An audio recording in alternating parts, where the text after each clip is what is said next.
I have conquered worlds and tons of women of all different colors, Corey. Samuel Jackson would hate me. I know. I'm sorry, but yeah, I'm glad they're not using him. All I would think is, hey, that's the Priceline guy. That's what's he doing in this movie? All right, he used to be Kirk. That's right, used to be.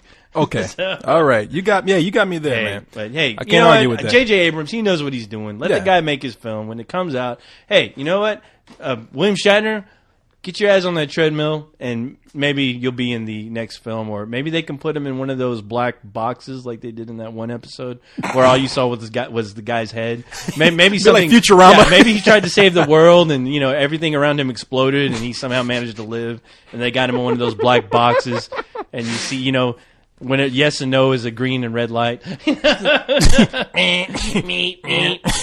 That I would sympathize for the character. That is a hero right there, and he's still alive. He's just a head in a black box, but hey. Hey, look, judging from the head I see on that picture right there, because that picture ain't nothing but a head. Exactly. No, they don't need to bring that back. Bring back his shoes.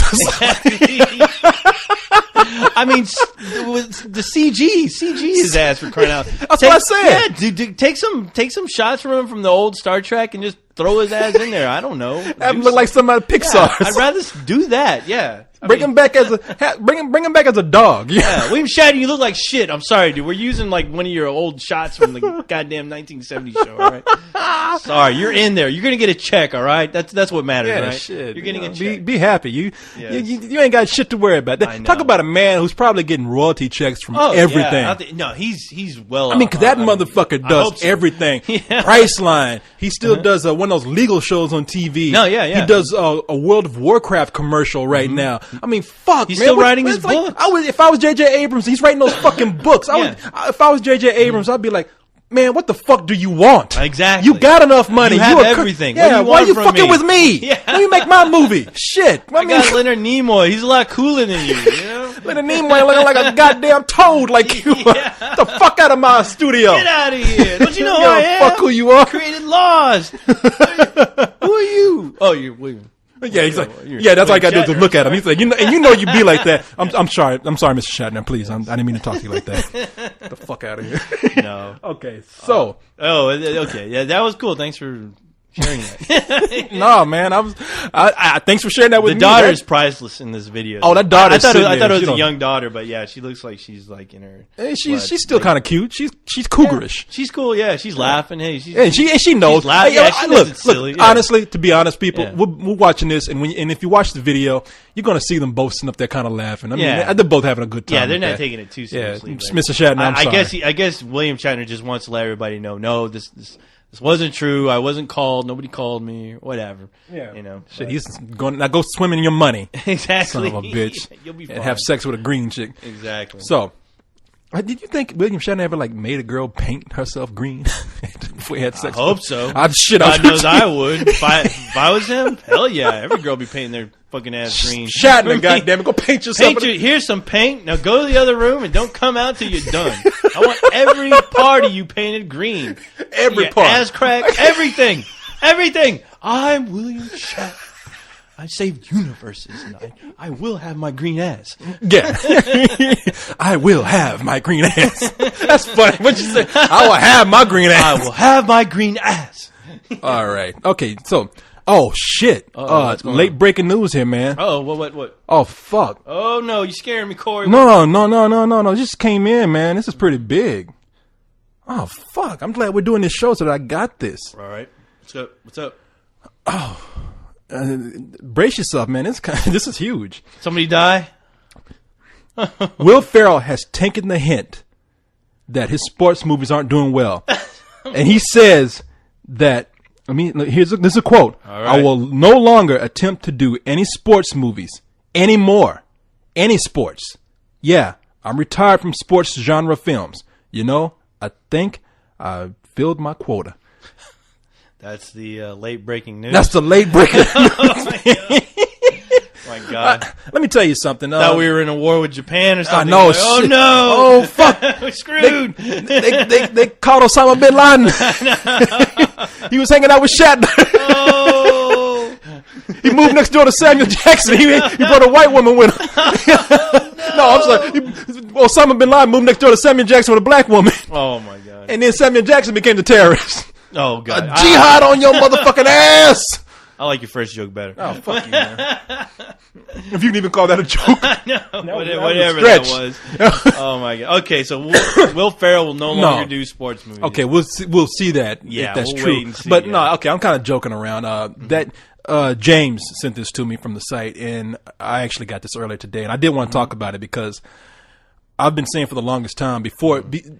Here's a whole article right here. It came from Filmonic, and it says that Ferrell takes the hint, and they put it up in a question and answer form. It says, question: what do Kicking and Screaming, Talladega Nights, Blades of Glory, and Semi-Pro have in common? Answer: they are all Will Ferrell movies that involve sports and involve him playing the same person. And I've said this for the longest time.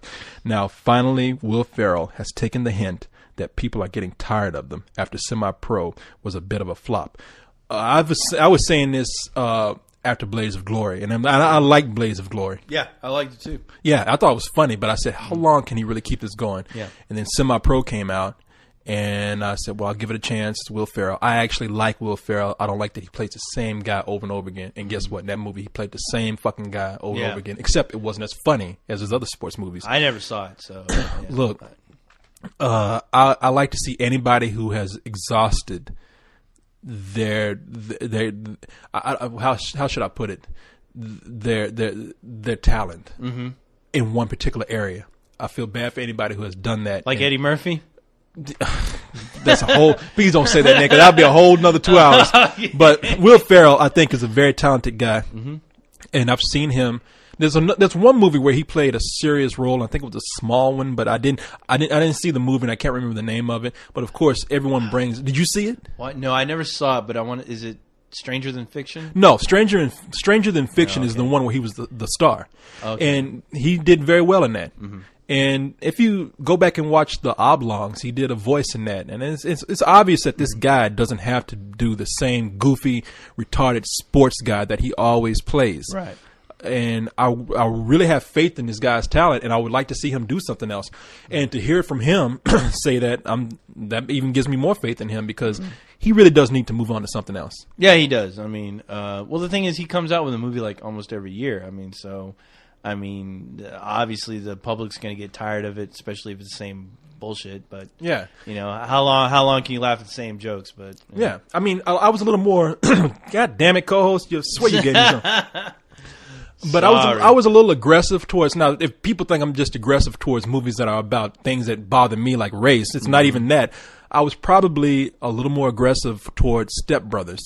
Or Step Brother. I don't know. I forgot what it's called. But I was probably a little more aggressive towards that movie because I was tired of seeing Will Ferrell do the same shit. I mean, that movie was the same thing he had done over and over again, except it didn't involve sports. Right. So it's not even the sports genre movies, okay? Quit playing the same fucking character. Yeah, well, obviously, you know, they get too comfortable in making those kind of movies, and they just start dialing it in. And I mean, the public's not stupid at that, and they're going to get tired if you're not even trying to go out of your way to make something, at least something different. Yeah, the public's going to go, you know, no, that's bullshit. I'm sick of spending my money on the same crap. You know, I'll just watch Talladega Nights because it's the same thing. Yeah, it's the same crap, but it's better. So, but it's funny because there was a time when I would say it, and even jokingly now, we often have a tendency to say that the audience is stupid. These audiences, they don't know, but they take what they get, and they're actually smarter than we give them credit for. No, they are. Yeah. And like you said, they recognize that this is the same shit over and over again. Will Ferrell doing not say, running in, just doing, screaming and hollering like, I hate you, you know, like, I want to hear that shit, all right? Yeah. I mean, I've seen it over and over again. Right. Oh, your hair is bigger in this movie. Oh, your hair is different in that movie, but you're still doing the same shit. Yeah. All right, God damn it, enough is enough. And that's true. I mean, and this is nothing that I think if I did, because I did an interview with Will Ferrell once before, and it was really hard. Yeah, you did, yeah. And I'm not saying this. Hey, I talked to Will Ferrell. Yeah. No, it's not. It's not. Was that one of the uncomfortable interviews? Yeah, because I didn't like the movie, and obviously they were trying to get it out of you. Yeah, and look, people, I would say, and the reason I brought that up is not name dropping because Will Ferrell doesn't know me. I mean, I was just in an interview. I'm telling you this to let you know that. look, I don't think I can. I'm not the kind of guy that can go in and just eat cheese and smile in front of somebody. I think I have a tactic. I have tact, and I think I can go around it. But I think if I was actually to come face to face with Will Ferrell again, I would actually say, man, I think you're brilliant, but what can I tell you? I don't. You're fucking up. Dude. Yeah, I don't like your movies that you make right now because you're doing the same guy. Yeah. I mean, I have yet to be put in that position, but I'm waiting for the time. I mean, the real question to ask him is like, are you getting tired of your movies that you're making? You know what? That is a good question.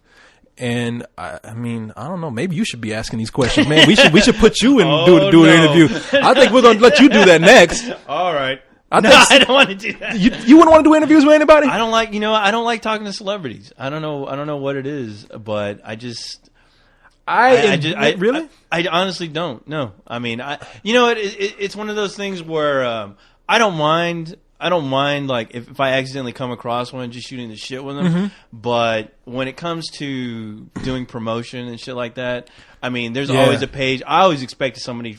If I were to ask a question like that, I'd expect somebody to come in the room and go, "This interview's over." I mean, I'm just waiting for that. I mean, and I'd be willing to do that just because maybe I'd be in a better position doing something like that just because I wouldn't care. I wouldn't so much care. I wouldn't be starstruck. I'm not starstruck by a celebrity. I think you should try and do that sometime. I mean, because I'm not starstruck by celebrities at all. I mean, I'm not, and I'm not saying that because that's not to say that I won't come in and say I respect somebody. No, there's a lot of people out there I definitely do respect, but there's if somebody's doing something, I mean. But you have to come in and do a job. You have to talk. You can't. It's not so much that I'm taking this sort of attitude like I ain't impressed. Right. You have to take an attitude where you can't be starstruck. You have to be clear-headed and talk to them like people. If you come in and do this thing, oh hey, how you doing? They're not gonna want to talk to you. No, they don't. They find it boring. You always look at those type of interviews that they do that, and you can tell they're just kind of like. They're sleeping through it. I mean, they're talking about it, but they said the same thing a billion times. Nobody's really giving them any real, honest to God questions. Yeah, and you can tell they're not putting any effort into the answers. But to where if I were to come in and just go, hey, are you getting tired of the movies that you're making? If I'm lucky and if he's like honest enough with himself and with his audience, it'd be great to have him go, yeah, honestly, I am, and. I don't know how this movie's going to do. I mean, I did this movie for obvious reasons, but, you tell me. Maybe he'll ask me, hey, what did you honestly think about it? And I'll tell him, you know what? I honestly, I don't think it's working anymore. You know something? I've had people kind of do that. And on some of the interviews where it's not a press junket, because for press junkets, it's they manufacture them so that you sit down and you kind of talk about the movie. So they won't really ask you, but that doesn't mean that you can't ask other things that kind of challenge them. And you can't look, if anybody does that, you can't go in with an attitude of like, oh, I'm gonna tell this person off. It's not no. You have to do it with respect. They get that. Yeah, they get that from the get go. And and so that's why I like doing it, because it's a good way for me to test myself and see what's the best way to communicate with people. Right. I mean, because really you can't have any ego yourself. Right.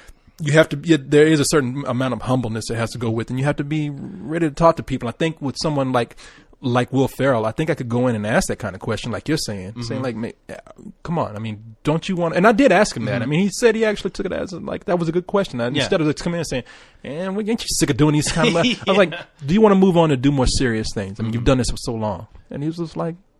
Yeah, I would like to. Because I tell you what, in the back of their heads, a majority of those actors that are stuck in positions where they're doing roles like this, they want to break out of that because it's kind of what's expected out of them. I mean, I'm sure their agents are saying, "Check out this script. It was written for you, and this is your audience. This is your target." And you get battered. You get battered with that crap of on your head all the time. You're gonna believe it. Where you don't have a friend there to tell you, "Hey, dude, maybe you need to move on and do something different because I can tell like it's wearing thin on you because you're not trying anymore. You're not trying to bring out the best performance. You're not trying to make yourself funny anymore. You're just kind of dialing it in." Yeah. And me being as your friend, I see that. And it's what you said, and the audience is going to see that. Yeah, we had a talk earlier, man. I don't know if it's making it into this or not, but we had a talk, and we were talking about how certain directors and producers and a lot of people, they just, even people like us, I mean, even anybody needs somebody to sit around and just challenge them all the time and tell them sometimes you need to think about what you're doing. Yeah. And don't have a yes man around you. And that's the thing, and that's the problem, because Hollywood is plagued with yes men. I mean, and it's all for different reasons. You know, everyone has their own agenda. You know, trying to make a name for themselves for whatever reasons. And a lot of times, I think a lot of these actors, they don't have somebody to really honestly tell them, you know, think about the roles you're doing. Does that bring any challenge to you? Does that bring any challenge to you? Nobody's there saying that at all. It's all about, you know, these handcrafted scripts that are made for these actors. A lot of times they turn down just because it's the same role a lot of times. And that's why I think Tom Cruise is a perfect example. I think he was doing certain movies at a certain part of his career, and then he ended up getting an acting coach. And I think, like, really, yeah, I want to never knew that. Yeah, and I want to say that I think for a while I think he was just doing scripts that were kind of catered to him, but they weren't doing much for him. And I can't remember if he either hired somebody or ended up firing somebody, but he got somebody to like look over scripts and started to choose projects that he really, you know, felt like, you know, this is something he'd be interested in, and that's when like movies like Collateral and The Last Samurai all kind of came about. And then after that, obviously, something happened where he went crazy, obviously. But I snapped somewhere. Yeah, I do remember that he did end up, and like I said, you can look this up. I wish I could have time to look this up myself, but I want to say that I do remember him like really being concerned about at least where his career was going. It's that whole crazy shit that he did kind of overshadowed the attempts that he was making, because I mean, if what you're saying is right, I do look at something like Collateral, and he got a lot of critical praise for that movie. Oh yeah, and he was great in that role, man. He was fantastic. That was the first role where he really stood out to me, where I'm like, you know what, any kind of problems or you know, things I had with Tom Cruise, they all kind of disappeared after I saw Collateral, because I was like, wow, he really, like, and you could tell he really went out of his way to really make that character a character. And I never thought about Tom Cruise while I was watching that film. And what about Tropic Thunder just now? Kind of the same thing. I mean, right when the shit is getting heavy with him and people are making fun of him, he's like, you know what? Maybe I should do something where I make fun of myself now. Exactly. And you know what? And yeah, you're absolutely right about that. And that's a good move. I mean, because one performance can do a lot for your career. It's like Collateral did for him. I mean, it swayed my opinion of him big time. That and The Last Samurai. Yeah. I was really just like, wow, Tom Cruise, he's an actor. Yeah. And then, of course, all that crazy shit happened. And then he goes on Oprah and he fucks it all up. Goddamn tearing up a couch on Oprah and getting on like fucking just making a YouTube video where he's sitting up there. I just want to help the world, and you know, you can't help me, motherfucker. Not acting like that. But I think Will Ferrell needs to do something like that. I don't know. Maybe he should try and play a villain. I don't know. I mean, but he just needs to. Something needs to happen, because there is a pattern here of doing the same thing, and I hate to see people who, if I thought that was the only thing he could do, then fine, then, you know, write it out for what it's worth. But I think he's kind of gridlocked now. He needs to come out of that shit. Well, think about but then again, it could have a negative effect, like I'll say Jim Carrey, where, you know, he was doing the pet detective type roles, and then he took a turn trying to be serious, but. He chose the wrong scripts, though, man. He did. He chose. He chose the what is that movie? The Majestic. Majestic. I thought he was good in that movie, but it was sort of a sappy movie that just didn't resonate with people. Yeah. And then he did. What was it? Did Truman Show come out? Truman Show was or after that. You know, honestly, I can't remember. I think it came before that. But then he did Number 23. Yeah, and that was the dumbest thing, man. Okay, that was silly. I mean, if another thing, go people, go look at a picture of him in Number 23. Just his hairstyle alone made him look fucking stupid in that movie. All right, I mean, that was just a bad project overall for him. If you're gonna make a turn, you better be careful, and you probably shouldn't do it with a mainstream movie. You probably should do it with more of a smaller film or independent film and work your way into that. Yeah. I mean, Michael Keaton did it. I forgot what it was. Straight and Sober, I believe, or something like that. Clean and Sober. Clean and Sober. He did. You know, everybody knew him as being funny. He did Clean and Williams. Clean and Sober came out before Batman too. Yeah. I think that's where a few people were convinced that he could pull off Batman because of that film. Yeah, he made a smart move. And then Robin Williams, to say the least, has done it. Yeah. Oh man, we I'm trying to think of some other comedians who've made that switch. There's been quite a few. Adam Sandler. He Punch Drunk Love. Punch Drunk Love, and then he recently did that movie with Don Cheadle, and the movie I don't think was all that great, but he was all right in the movie. The Adam Sandler can do it. I'm convinced that he can. Yeah. But yeah, you just got to be careful. You got to if you're gonna ride that wave for a long time of being this funny character, you got to be careful what projects you choose. And that's the thing, being careful about the projects you're picking. But it is difficult though. I mean, because there are a lot of scripts that just aren't that good, and people still need to work. So they'll go, well, it's easier said than done. We can sit up here and say what you should do. Shit, man, we ain't. We're not making movies every day. Our career doesn't rely on making movies. We just make fun of people doing it. That makes us the assholes. Yeah. So yeah, just as a movie watcher, I just say even though we make fun of people, I have a lot more faith than than our audiences might actually know. And I just like to see people move on, regardless of how we come across.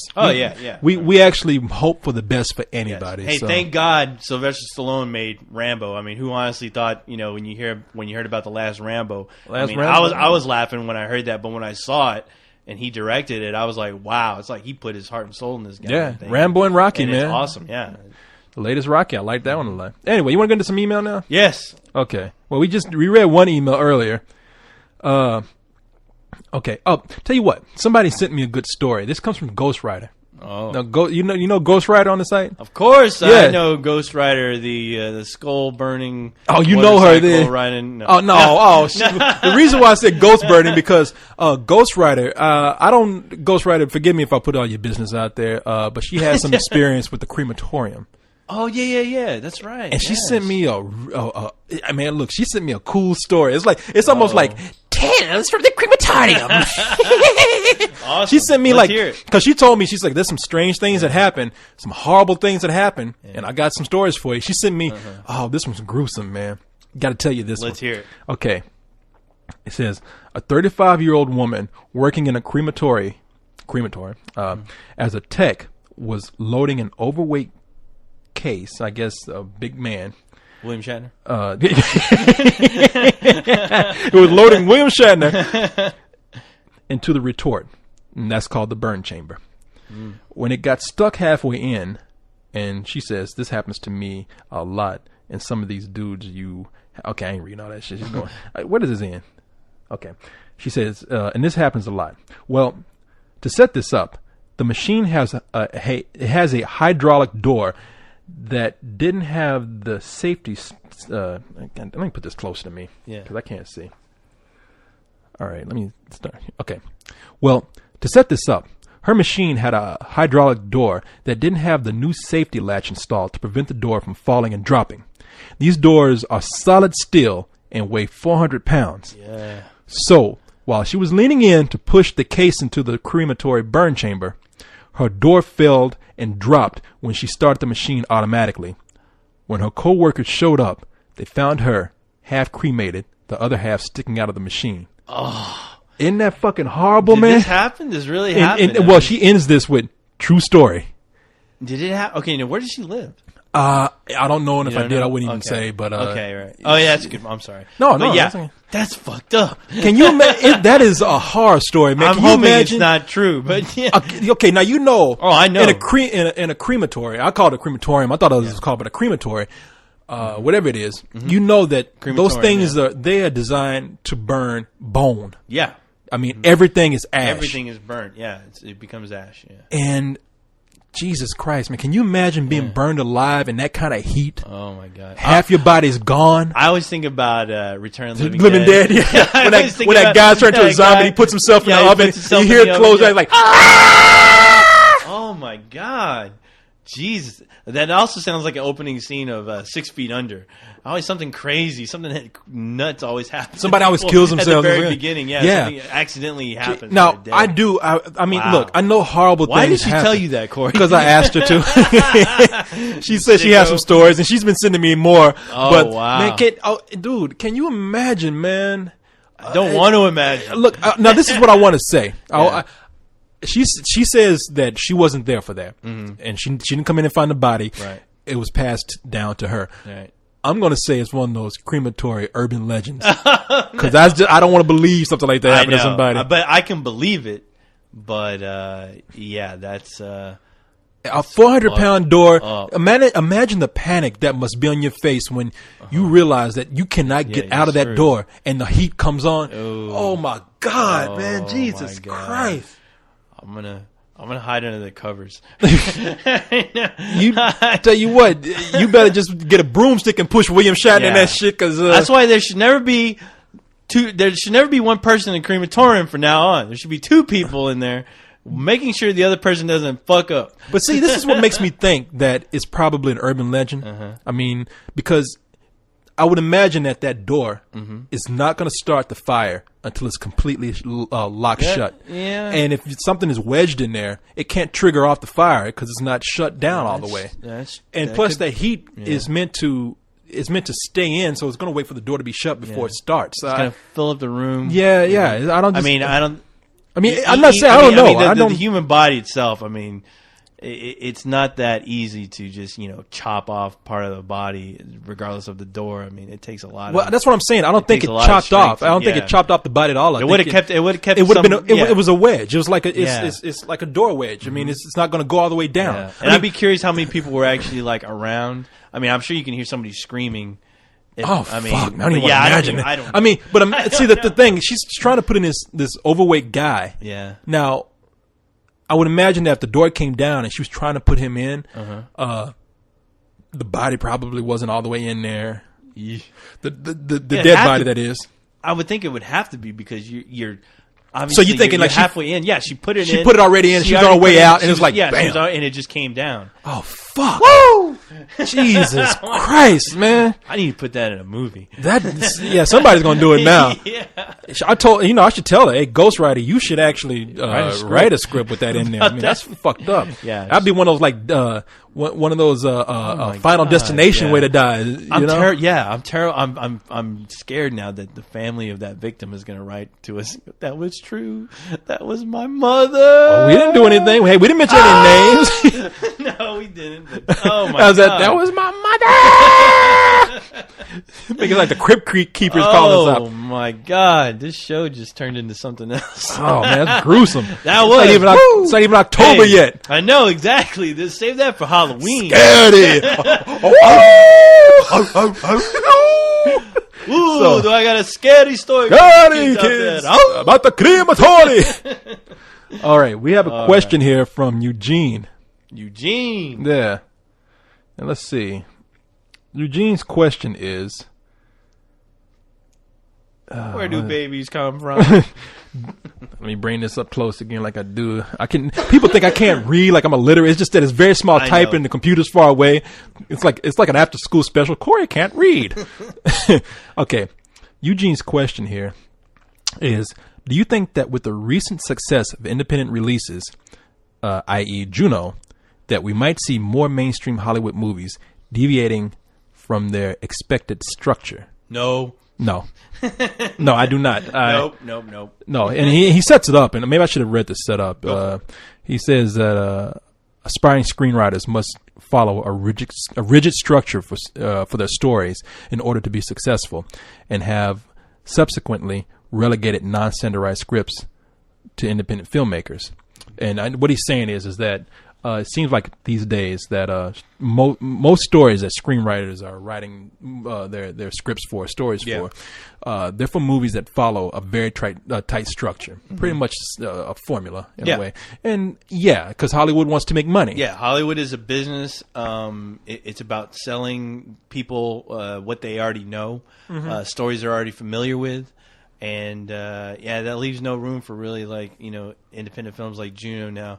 When movies like Juno come out, even the best example, Napoleon Dynamite. I mean, that's like lightning in a bottle sometimes, where you catch a film like that by luck. But granted, a lot of the independent films that come out aren't Napoleon Dynamite and aren't Juno. I mean, when it does happen, it's great, but a lot of times there aren't a lot of scripts being turned in like that, and it's tricky to try to come up with. A lot of those movies are by accident. You know, when they do come out. And a lot of times the studios don't even want to touch them.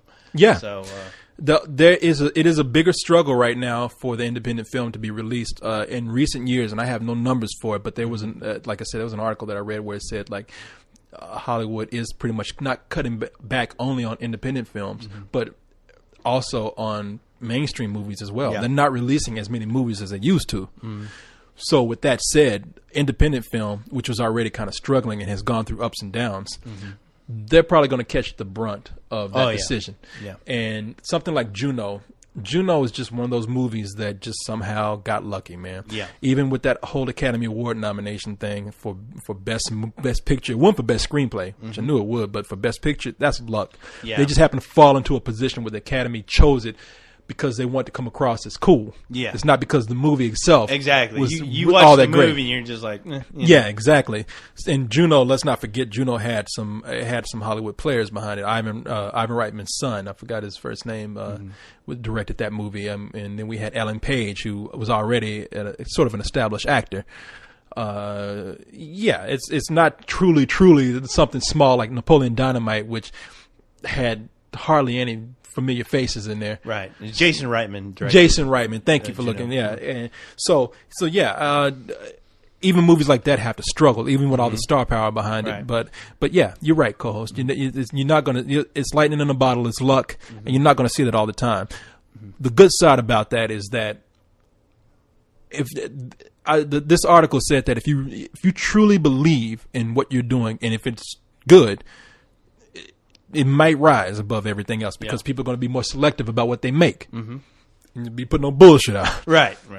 So with that said, they said if you believe in it, and if it gets 1 foot off the ground, people will follow it who will want to help you make that film. Yeah. And that's more important for the smaller movies. They said you'll get a crew.